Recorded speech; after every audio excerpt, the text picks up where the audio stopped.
Imagine a world where travel is not just about the destination, but the journey itself is an adventure. Today, we're exploring 15 future train concepts that promise to revolutionize the way we think about rail travel. Let's start with number 15, Hyperloop trains. The Hyperloop, which is a concept that was first introduced by Elon Musk in 2013, is a new transportation technology that promises, if implemented, to change the way we travel over medium distances.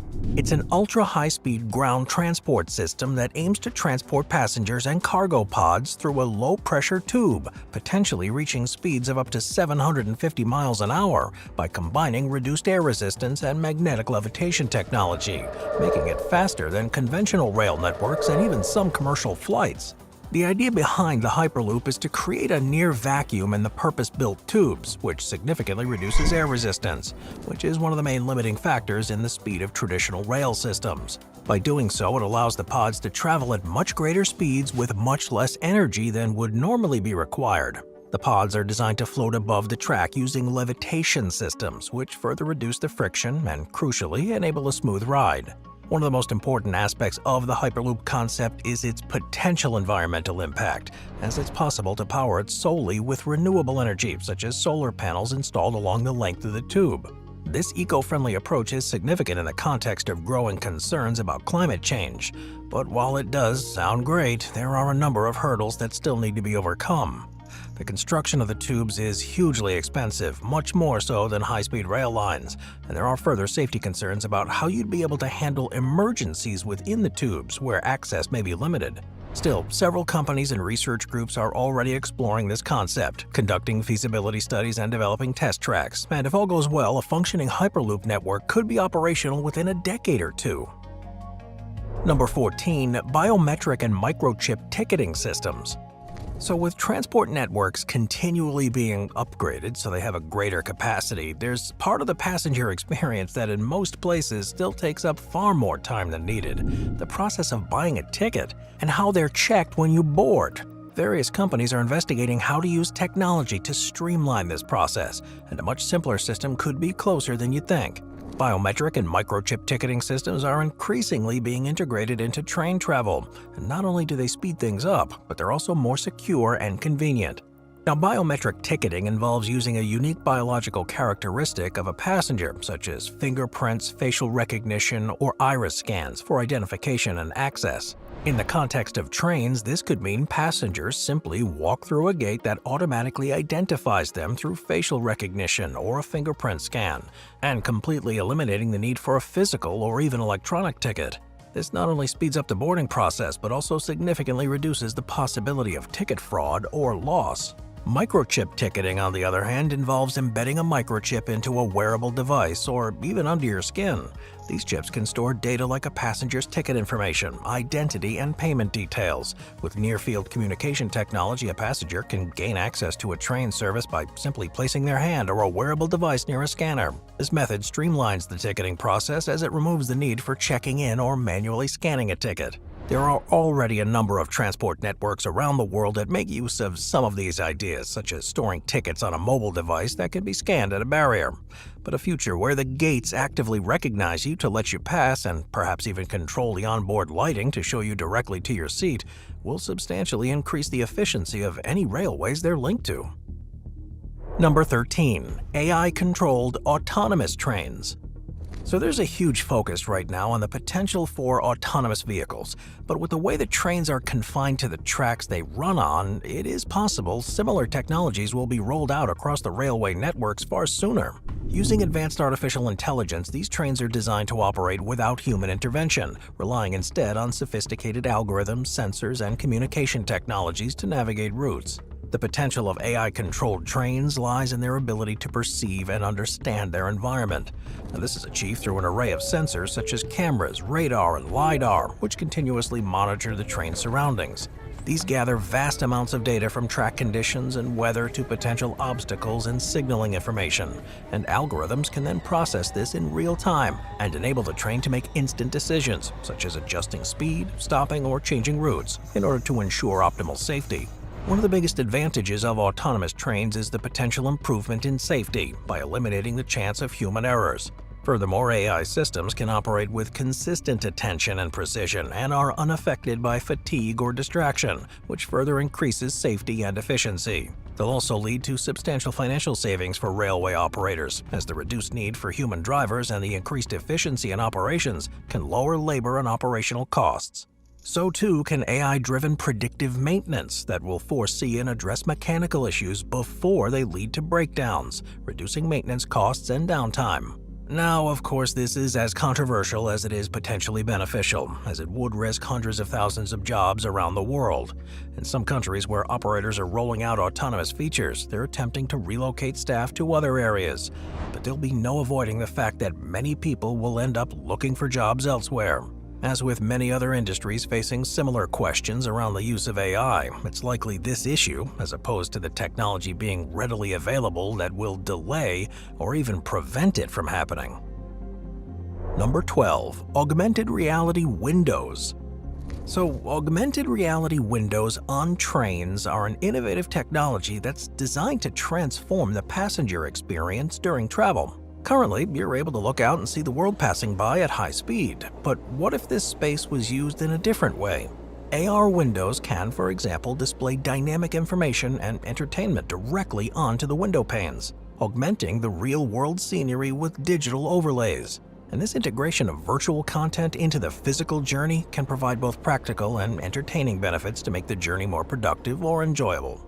From a functional standpoint, AR windows can serve as an interactive travel guide, providing passengers with real-time information about landmarks, towns, and geographical features they're passing by. They could offer historical context, maps, and tourist information, or for business travelers, these windows could double as work screens, allowing for the display of emails, news updates, or meeting reminders, all while keeping an eye on the passing landscape. For leisure, AR windows can elevate the travel experience by turning the journey into an interactive adventure.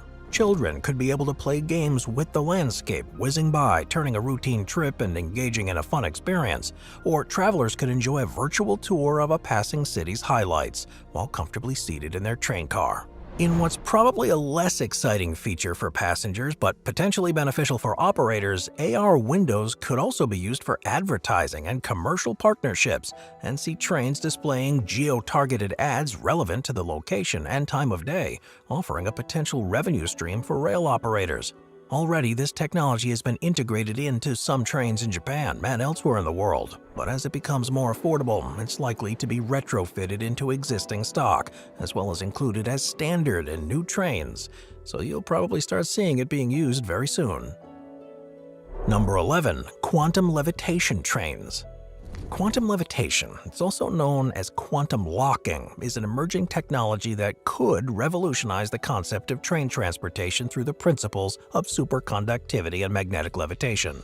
Quantum levitation trains would operate using a phenomenon where a superconductive material is cooled below its critical temperature and exposed to a magnetic field, which causes it to levitate above a magnetic track. At the heart of this technology is the unique interaction between a superconductor and a magnetic field. Now, superconductors, when cooled to extremely low temperatures, have zero electrical resistance and can expel magnetic fields, which is a property known as the Meissner effect.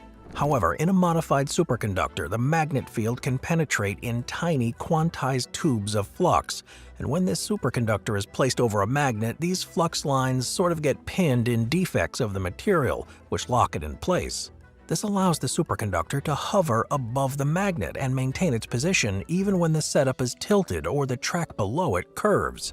For trains, this technology offers a wide range of benefits. Quantum levitation trains would virtually eliminate friction between the train and the track, allowing for highly efficient high-speed transportation. The absence of friction not only means faster travel but also less wear and tear on the tracks and vehicles, leading to lower maintenance cost. The infrastructure cost, though, is currently prohibitively expensive, with some estimates being that it would be at least 10 times that of the current high-speed rail lines. Perhaps in some short-distance routes, though, it'll one day become a reality, but most countries are looking for far more affordable choices for infrastructure development. Number 10. Solar power. So, solar-powered trains are an exciting step towards the goal of a fully sustainable mass transit, and it can harness the sun's energy to generate all the power that's needed to operate a train and all the systems on board. This can be done either directly or indirectly. In the direct method, the solar panels are installed on the roof of trains and convert solar energy in real time to power the train's operations. On the other hand, the indirect method involves generating solar power at off-site locations or along the tracks, which is then fed into the grid or directly into the train's power system. Both methods significantly decrease reliance on fossil fuels, and it promotes the use of clean energy. There are huge benefits that could come from rolling this out. Environmentally, they offer a massive reduction in greenhouse gas emissions, but the operational costs of solar-powered trains can be lower than those of traditional trains, as sunlight is a free and abundant resource. It's also not feasible in all countries, as the availability of sunlight isn't as reliable in some places as it is in others, but in places where it's sunny a lot, the concept has real potential. Some countries have already begun operating trains partially or entirely on solar energy, showing that the technology is already advanced enough for it. It's just the investment that's needed. For example, the Byron Bay Railroad Company operates a fully solar-powered train in Australia, and India has begun to trial trains with solar panels on their coaches. Number 9. Active suspension. Active suspension in trains is a sophisticated technology designed to significantly improve ride quality, stability, and speed on rail networks. Now, this system dynamically adjusts the suspension response in real time to track conditions and train movements using a variety of sensors, actuators, and control systems. Traditional suspension systems on trains have been passive, meaning they react to bumps and track changes without active intervention. Active suspension, on the other hand, anticipates and reacts to these conditions by controlling the force in the suspension. It uses onboard sensors to detect movements and vibrations and then automatically adjust the dampers and springs accordingly. The main benefit of this is improved passenger comfort. By actively dampening vibrations and jolts from track irregularities, the system ensures a much smoother and more pleasant journey. For high-speed trains, which are becoming more and more common, active suspension is even more critical in maintaining a comfortable ride while traveling at speeds where even small bumps can be disruptive. It's not all about comfort, though, as active suspension can also improve the overall safety. By keeping the train carriages more level and stable, the risk of derailment is reduced, especially at higher speeds or on less than perfect tracks. It'll also contribute to reducing ongoing costs for both the trains and the tracks, as by minimizing the impact of the train on the track, wear and tear on rails and wheels are decreased, leading to lower maintenance requirements and longer track life. This also means trains can maintain a higher speed for a longer period without significant track damage, and as a result, it will improve the overall efficiency of the rail network. Number 8. Drone-integrated freight trains. So, drone-integrated freight trains, they have the potential to combine two transport methods to majorly improve transport efficiency by solving the last-mile delivery problem, where the final leg of the shipment's journey to the customer's door is often the most complex and extensive part of the shipping process. In a drone-integrated freight system, trains essentially serve as mobile logistic hubs, carrying goods across long distances, while drones are deployed to handle the final delivery from the train to the end destination. This system makes the best use of energy efficiency and bulk carrying capacity of trains, with the agility and versatility of drones. Trains can transport heavy loads over large distances using established rail networks, which is much more energy efficient and less costly than road transport. And then, once near the destination, drones can be dispatched directly from the trains to deliver packages in hard-to-reach areas, or to bypass traffic and other obstacles that delivery trucks have to contend with. If it's implemented properly, it could bring a wide range of benefits to haulers and customers. Drones can, for example, rapidly deliver time-sensitive cargo, such as medical supplies or perishable goods, directly from the train to the customer. This is a particular benefit in rural or remote areas where road access may be limited, and the train wouldn't even necessarily have to stop, instead retrieving the drone later down the line after it's completed a delivery. It would also mean that drones can be used to manage fluctuating delivery volumes, handling peak demands without the need for significant changes in ground transport capacity. It would allow for a more responsive supply chain that could quickly adapt to changing market conditions, and it could reduce the number of vehicles on the road, which would improve things for other road users. Number 7. Vertical trains. You normally think of trains traveling horizontally from place to place, but in the cities of the future, they may well need to move in a different direction. The concept of vertical trains proposes the idea of trains operating in a vertical or near-vertical orientation, and it could see trains going up the sides of skyscrapers or mountainsides. It is a clever solution to the problem of urban congestion and the scarcity of horizontal space in densely populated cities. By moving vertically, trains could directly link the ground level with upper floors of high-rise buildings. This could significantly reduce the need for elevators or additional ground transportation, and streamline the flow of people within urban environments. Of course, this wouldn't be possible using traditional rails, but it could be done with magnetic levitation tech or advanced cable-driven systems, which would allow for the smooth and efficient climb and descent. The trains could be designed with adjustable cabins that rotate to keep passengers upright regardless of the train's angle of travel, and be compatible with the current transportation infrastructure. Safety would be ensured through redundant systems and clever engineering to ensure that even in the case of a power failure, the train could safely be brought to a stop or returned to its base. The integration with buildings could further facilitate the development of multi-use vertical spaces, blurring the lines between transportation hubs and commercial or residential zones. Of course, we are far from this concept being a reality, and it still seems more at home in a sci-fi movie. But as we continue to build upwards, they could well become the norm. Number 6. Energy harvesting trains. With all the modes of transport out there, trains essentially waste a lot of energy. Rather than burning all of the fuel or using electricity to produce the motion, they also create a lot of sound and heat. This is where the concept of energy harvesting trains comes in. In a similar way to what happens in the braking systems of some cars, the idea is that there are ways of capturing this wasted energy and reusing it to power various aspects of the train's operations, or even feeding it back into the grid.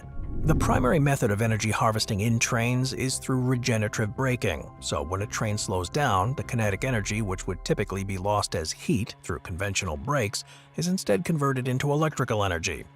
This energy can be stored in onboard batteries, effectively reducing the overall energy consumption of the train. In urban rail systems, this technology is particularly beneficial, as frequent stops allow significant energy recovery. Another smart approach is the use of piezoelectric materials in the tracks.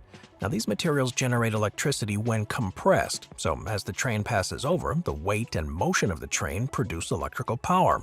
This power can be used for station operations, signaling, or even nearby communities. Wind turbines, too, are another potential avenue for energy harvesting, with small turbines being mounted on trains or along tracks and capturing the wind that's generated by the train's movement. As the technologies behind these ideas improve, they'll begin to be implemented more commonly, and in many ways, what works in other transport systems will work for trains too. Ideas developed for cars will be transferable and vice versa, meaning development in one area to increase the use of green energies will benefit plenty of others as well. Number 5. Modular trains. While trains are inherently modular already, with the ability to change the coach configuration, there are limitations to when and where this can be done.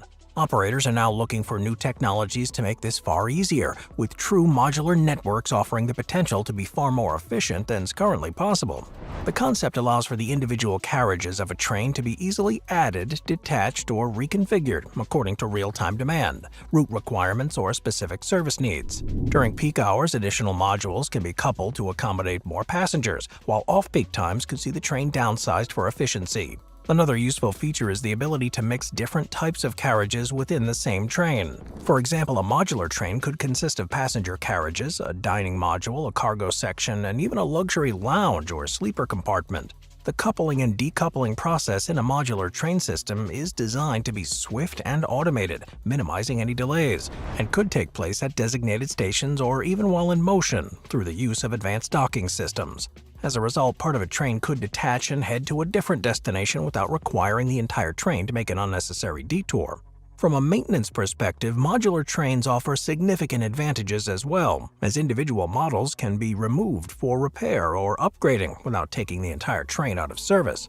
Infrastructure upgrades would of course be necessary for this to happen, as stations would need to be equipped to handle the dynamic coupling and decoupling process, and rail networks would have to be managed with precision to accommodate the flexible nature of these trains.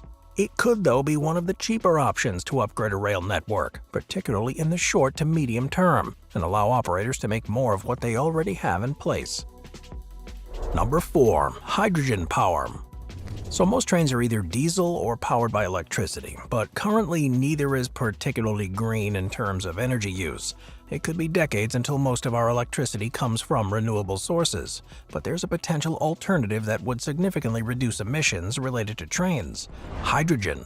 The adoption of hydrogen power in trains offers a number of benefits. Firstly, it allows for the use of renewable energy sources, as hydrogen can be produced using the surplus renewable electricity through a process known as electrolysis. This means that the entire energy chain can be sustainable, provided the hydrogen is produced from green sources. Secondly, hydrogen-powered trains offer a practical solution for non-electrified rail lines, where the cost of installing overhead electric lines can be prohibitively expensive.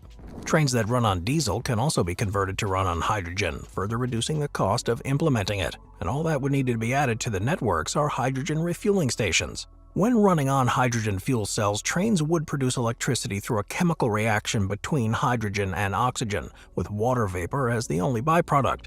They're much quieter than diesel trains, which would be particularly welcome in rural areas, and the fuel would, in the long run, also be cheaper than diesel, thanks to the decreasing cost of hydrogen production and the long-term savings from reduced maintenance.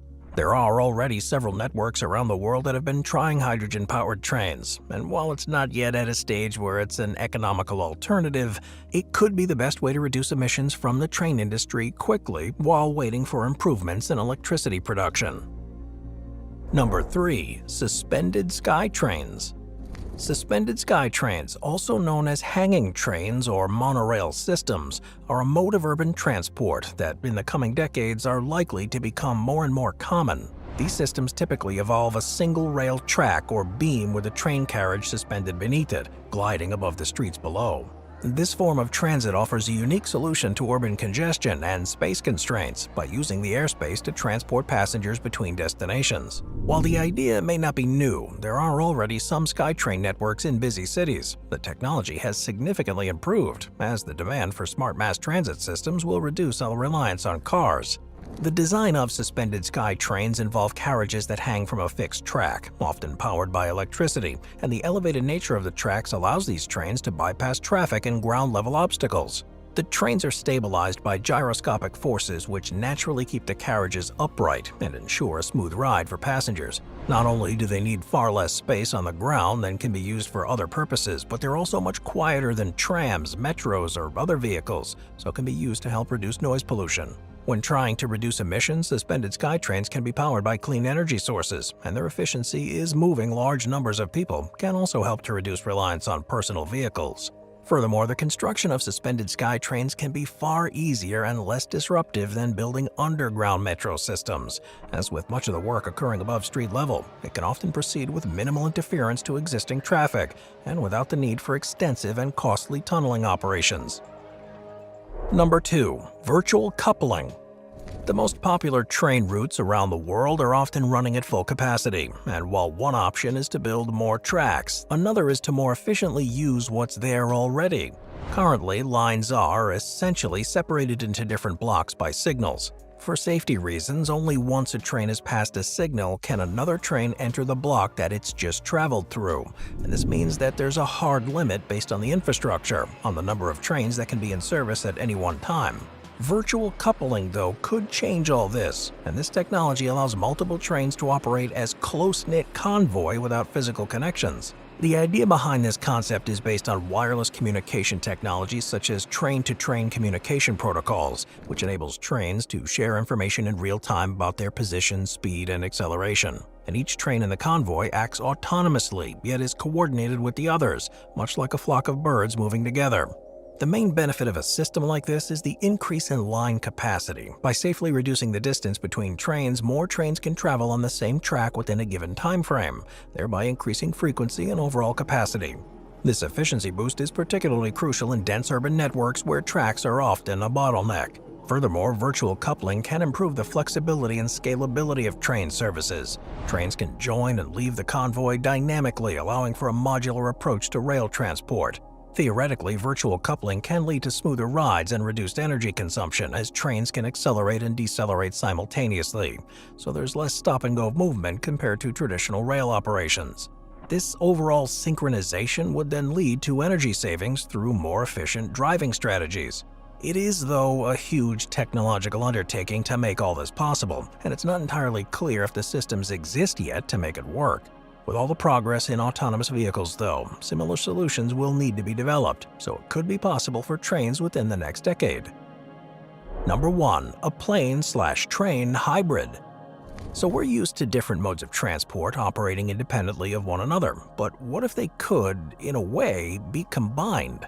The concept of a plane and train hybrid looks to blur the boundaries between rail and air travel and could lead to a new class of transportation that combines the speed of flight with the convenience and accessibility of the railways.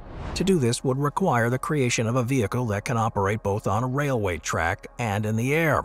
This wouldn't be easy, and it would need advanced materials and engineering to address the differing requirements of aerodynamics for flight and the traction needed for rail travel. The hybrid would likely be equipped with retractable wings or tilt-rotor technology, allowing it to transition from a train-like mode on the ground to an aircraft when in flight, or potentially have extra parts that it connects with at an airport to fully transform. One of the biggest advantages of a concept like this is the potential to significantly reduce travel times on routes where direct flights are not available and train journeys are too long to be practical. By combining the two, the hybrid could offer a direct service without the need for connecting flights or transfers. This could result in more direct routes between cities and an overall improvement for connectivity and efficiency. The use of such a vehicle, though, would require significant infrastructure development. Airports would need to be equipped with rail tracks, while railway stations may require runways or vertical takeoff and landing capability. This dual infrastructure would allow the hybrid to operate effectively and transition smoothly between air and ground. If it worked, however, it could alleviate the pressure on congested airports and reduce the need for short-haul flights, which are less fuel-efficient and contribute significantly to airport traffic. And by using the rail for the initial and final segments of the journey, the hybrid could make better use of urban space and existing railway infrastructure, and it could deliver passengers far closer to where they want to go than aircraft are able to. Thanks for watching, everyone. I'll see you next time. Thank you to our channel members.